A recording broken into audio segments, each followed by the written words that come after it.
সাফ কথা শোনেন, যারা কোরআনে কারিম পড়া বোঝা, কোরআনে কারিমকে প্রচার করা প্রতিষ্ঠা করায় বাধা দেয়, এরা টাটকা নির্ভেজাল কাফের, কোনো সন্দেহ নেই। এরা যদি মারা যায়, কোরআন বাধা দিয়েছে, কোরআন প্রচারে প্রসারে প্রতিষ্ঠায় শিক্ষায়, এ মানুষগুলো মারা গেলে ওর জানাজার দরকার নেই, কবর দেওয়ার দরকার নেই। আল্লাহর কোরআনের বিরুদ্ধে যাওয়ার কারণে, কোরআনের বিরুদ্ধে অবস্থান নেওয়ার কারণে ওর বাড়ি যদি পায়খানা হতে পারে, এদেশে যারা জালেম, কোরআনের বিরুদ্ধে যারা অবস্থান নিয়ে আল্লাহর বর্ণিত ইব্রাহিম বাদ দিয়ে অন্য কাউকে যারা বসাতে চেয়েছিল, আমার তো মনে হয় ওই বাড়ি ঘরগুলো এখন বিশ্ব আন্তর্জাতিক টয়লেট বানানো দরকার।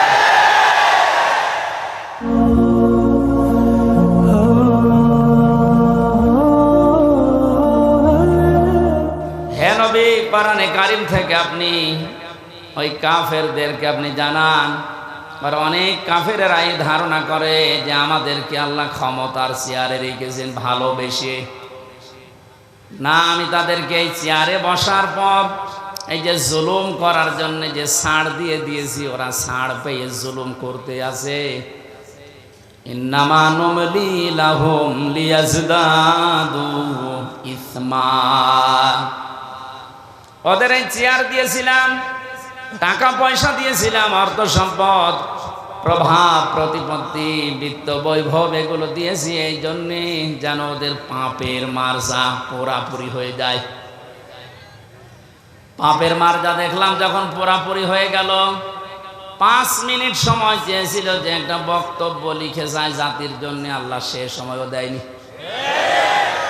কারণ ইসমা পাপ পরিপূর্ণ হয়ে গেছে। আপনি লিখবেন কি? ওয়ালাহুম আযাবুম মুহিন, তাদের জন্য অপমানজনক শাস্তি আমি আল্লাহ রেডি করে রেখেছি।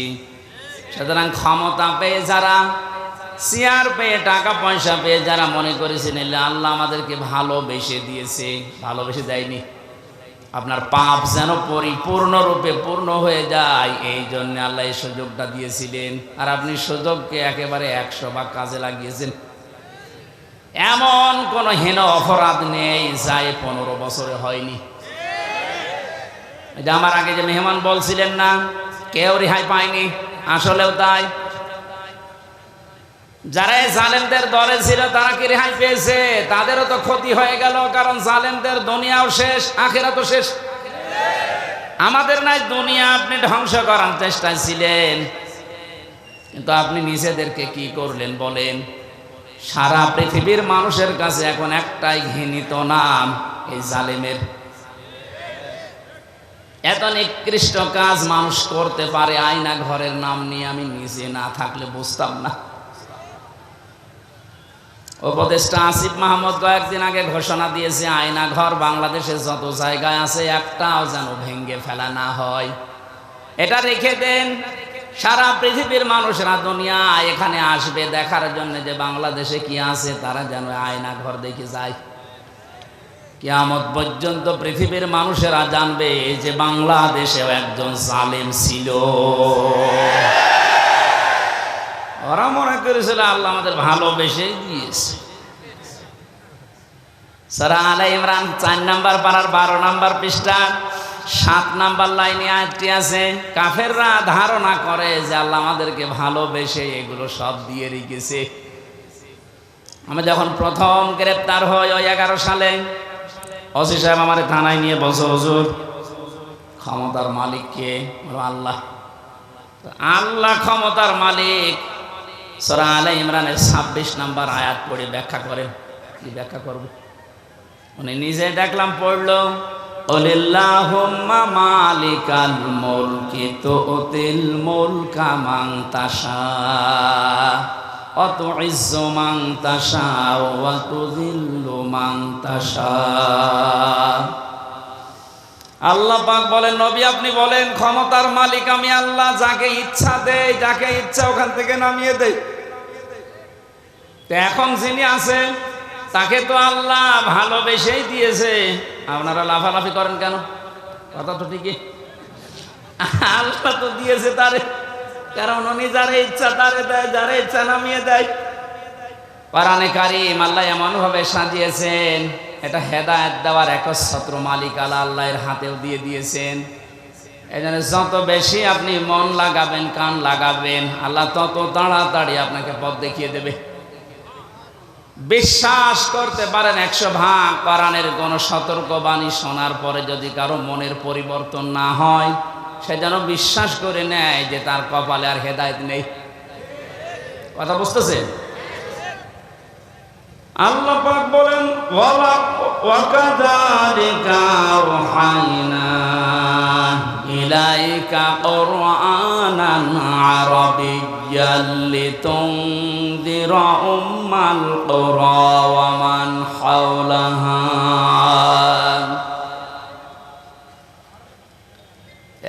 চুয়াডাঙ্গার এমপি ছিল মাওলানা হাবিবুর রহমান। মাঝে মাঝে বলতেছে আমি ওয়াজ করে করবো কি, এত ওয়াজ করে এক বেদের মেয়ে জোসনা এসে আমার বান্দাল সব ভাঙিয়ে ফেলে। আমি একটু আটসাট করে গুছিয়ে নেব, ও এক কথা বলে আমার লাইন কেটে দিচ্ছে। এটা চোখ থাকা যাচ্ছে না ঘন্টাখানি।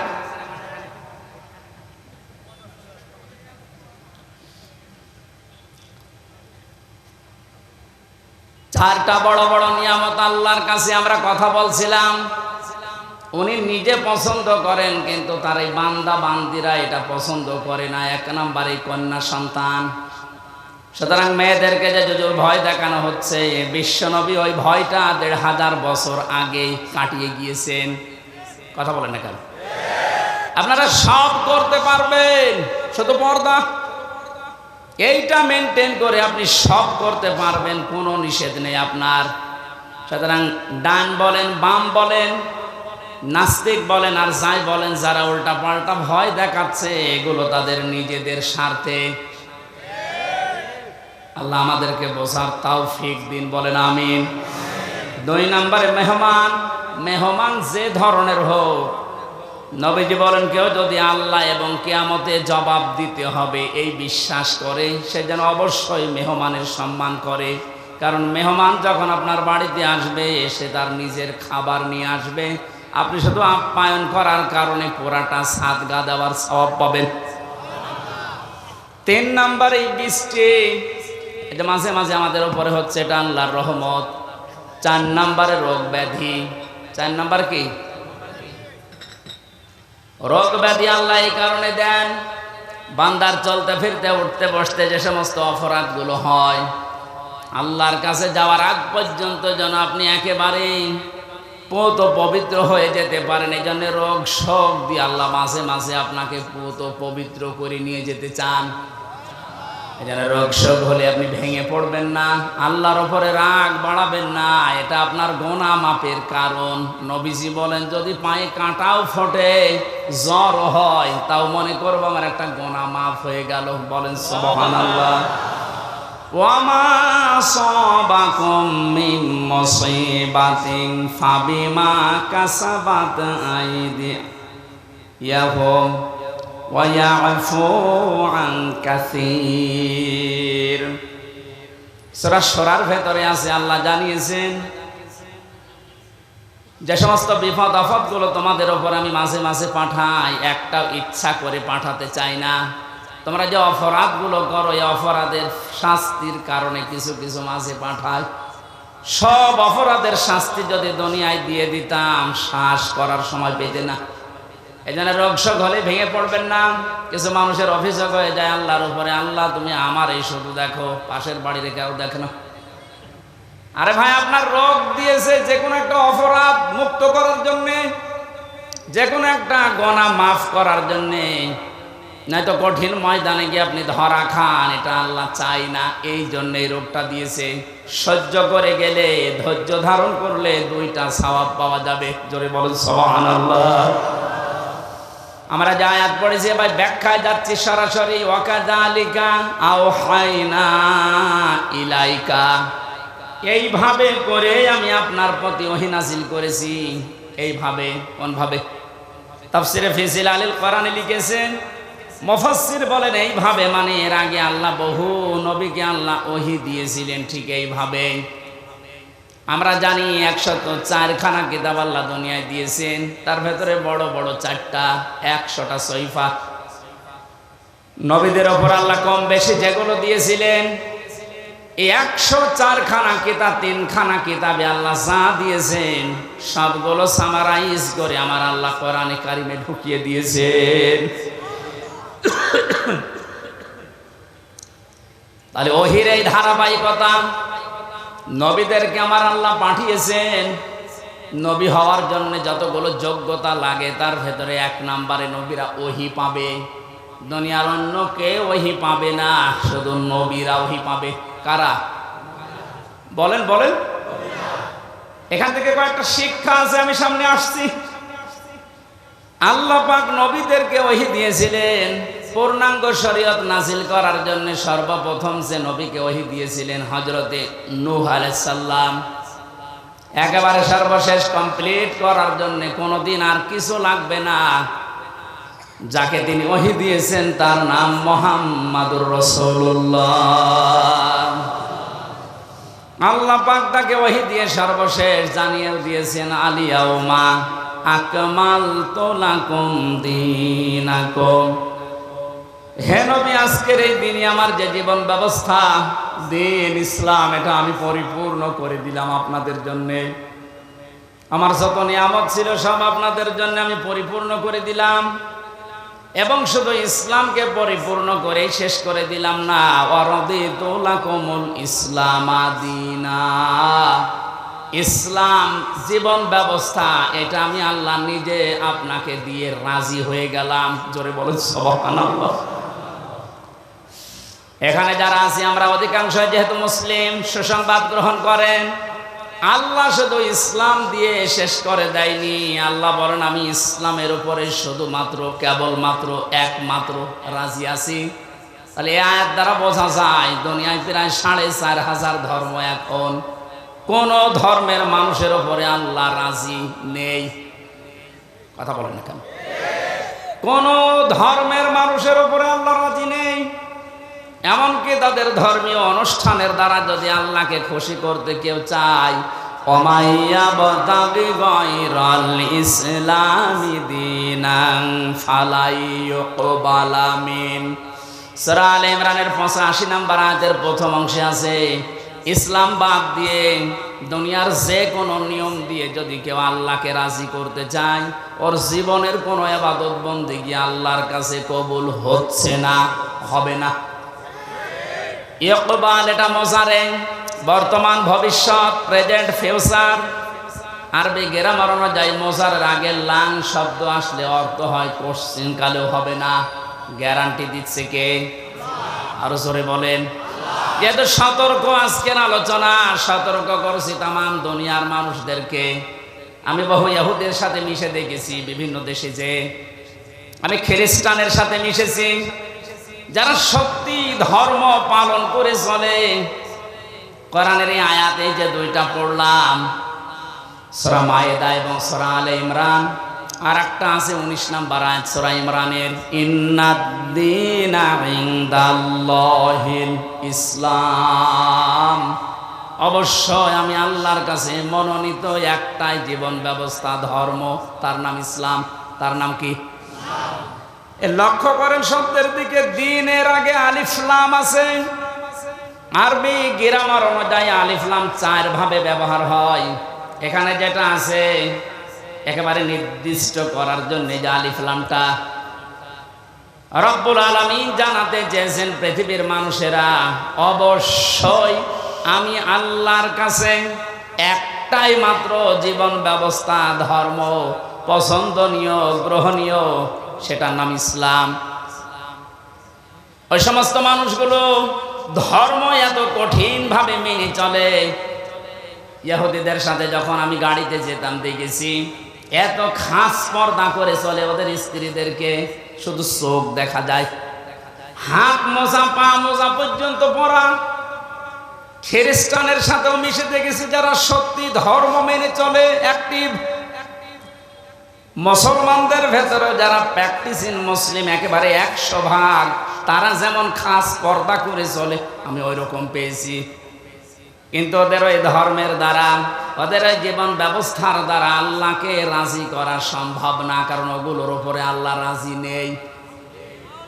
যেহেতু এই পৃথিবীর সর্বশ্রেষ্ঠ এবং নির্ভুল কিতাব, সর্বশ্রেষ্ঠ সর্বশেষ নির্ভুল কোরআনে কারীম, এটা দিয়ে সতর্ক করলাম।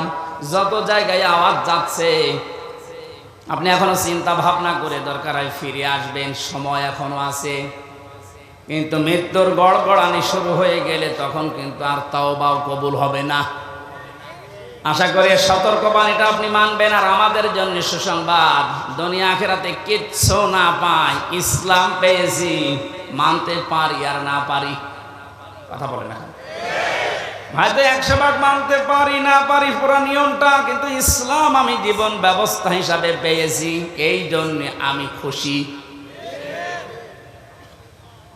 আন আব্বাস রাদিয়াল্লাহু তাআলা আনহু قال, একটু এদিকে তাকান, মান যাকা তামাল ঈমান মান রাদিয়া বিল্লাহি রাব্বা ওয়া বিইসলামি দীনা ওয়া বিমুহাম্মাদির রাসূলিল্লাহ সাল্লাল্লাহু আলাইহি সাল্লাম নাবিয়্যা ওয়া রাসূলা। রাওয়াহু মুসলিম। আল্লাহর নবী জানিয়েছেন পৃথিবীর প্রতিটি জিনিসের আলাদা আলাদা স্বাদ আছে। ঈমান যদি কেউ আনে আর মনে করে আমি স্বাদ পেতে চাই, ঈমানেরও স্বাদ পাওয়া যায়। ঈমানের স্বাদ আছে না নেই? ঈমানের স্বাদ যদি না থাকবে, পৃথিবীতে মানুষ ইসলামের জন্য এত কোরবানি দেবে, এত কষ্ট সহ্য করবে কোন কারণে? অবশ্যই ঈমানের স্বাদ আছে। ঈমানের স্বাদ পাওয়ার জন্য এখানে 3টা পয়েন্ট আমরা পেয়েছি। যে ব্যক্তি আল্লাহকে রব পাওয়ার পরে খুশি হয়ে গেছে, মুহাম্মদুর রাসূলুল্লাহকে একমাত্র আদর্শ পাওয়ার পরে খুশি। 3 নম্বরে দিন বা জীবন ব্যবস্থা হিসাবে ইসলামকে পেয়ে যারা খুশি, এই মানুষগুলো ঈমানের স্বাদ পেয়েছে। ঈমানের স্বাদ পাবে তা না, মান যাকা, এটা মাঝি অতীতের শব্দ, পাস্ট। আল্লাহ জানাতে চেয়েছেন নবীজির মাধ্যমে যে ওই মানুষগুলো ঈমানের স্বাদ পেয়েই গেছে। আপনি এখন মিষ্টি খেলে স্বাদ পান, তেঁতুল খেলে আরেকটা স্বাদ পান। পৃথিবীতে সর্বশ্রেষ্ঠ দামি জিনিস আমাদের কাছে ঈমান, এর স্বাদ পাওয়া যাবে না? এর স্বাদ যদি সত্যি সত্যি কেউ পেতে চায়, ইসলাম বাদ দিয়ে পৃথিবীর কোন ধর্ম সঠিক এ কথা বলাও তার জন্য জায়েজ নেই। যদি আজ অনেকে উদারতার পরিচয় দিতে গিয়ে বলছে না পৃথিবীর সব ধর্ম সঠিক, ইসলাম একটু বেশি সঠিক, এ কথা বললে আপনার ঈমান নষ্ট হয়ে যাবে। কারণ দিনের আগে আল্লাহ আলিফ লাম খেলা করার জন্য দেয়নি। আমার কথা বুঝতেছেন? আমি সেই দিন মান্দা কোন জায়গায় এসে বলেছিলাম যে ওযু করলে মানুষের ওযু ভেঙে যায় 7টা কারণে, নামাজে দাঁড়ালে নামাজও ভেঙে যায় 19টা কারণে, হজ করতে গিয়েছে যারা হজও ভেঙে যায়, রোজা রেখেছে যারা রোজাও ভেঙে যায় 2টা কারণে। এরকম প্রত্যেকটি ইবাদতের নষ্ট হওয়ার পেছনে কিছু না কিছু কারণ আছে। আমি কথা বোঝাতে পেরেছি? এই জন্য আমাদের আফসোস, দুঃখ কোনো কিছুই নেই, কিচ্ছু না পাই। জীবন ব্যবস্থা হিসাবে আমরা পেয়েছি ইসলাম। কি পেয়েছি? আরো জোরে বলেন। নবীজিকে আল্লাহ জানিয়েছেন যে এইভাবে যত নবীকে আমি আল্লাহ ওহী দিয়েছিলাম নবী হওয়ার যোগ্যতা অর্জন করার জন্যে, তার ধারাবাহিকতায় আপনাকে আমি দিলাম ওহী। কে দিয়েছি আপনার ওহী? কুরআনান আরাবিয়্যা, আপনাকে আমি দিয়েছি আরবি ভাষায় কোরআন। কোরআন কোন ভাষায়? সবাই বলেন। এখানে আমার একটা সতর্কের বিষয় আছে। আমার আগে যিনি আলোচনা করছিলেন কি জানো না, নুরুল আমিন, ওনাকে সহ বহু আলেমের মুখে এখন আমি কোরআনে কারিম এখনো পর্যন্ত অশুদ্ধ শুনতে পাচ্ছি। এটা আফসোসের বিষয়। উনি অবশ্যই টাইটেল পাস বা কামিল পাস করেছেন, তো মাওলানা আগে লেখা আছে কোন কারণে? মাওলানা মানুষের তেলাওয়াতের হাল সিরাত যদি এরকম হয়, বাকি যারা বসে আছেন তারা তো আল্লাহর ওলি না। আমি কোনো অপমান করা, ছোট করার জন্য বলছেন, আমি শুনছিলাম বসে বসে, সেই জন্য তেলাওয়াত হবে না।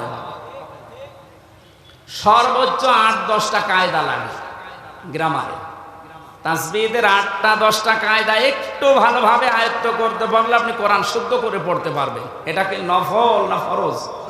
ফরজ, নামাজের মতো ফরজ। নামাজ যতগুলো কারণে ভেঙে যায় তার প্রথম কারণে কেউ যদি কোরআন অশুদ্ধ পড়ে, উনি যেভাবে পড়েছে তেলাওয়াত করছিল ওটা যদি নামাজে পড়ে ওনার নামাজ হবে না।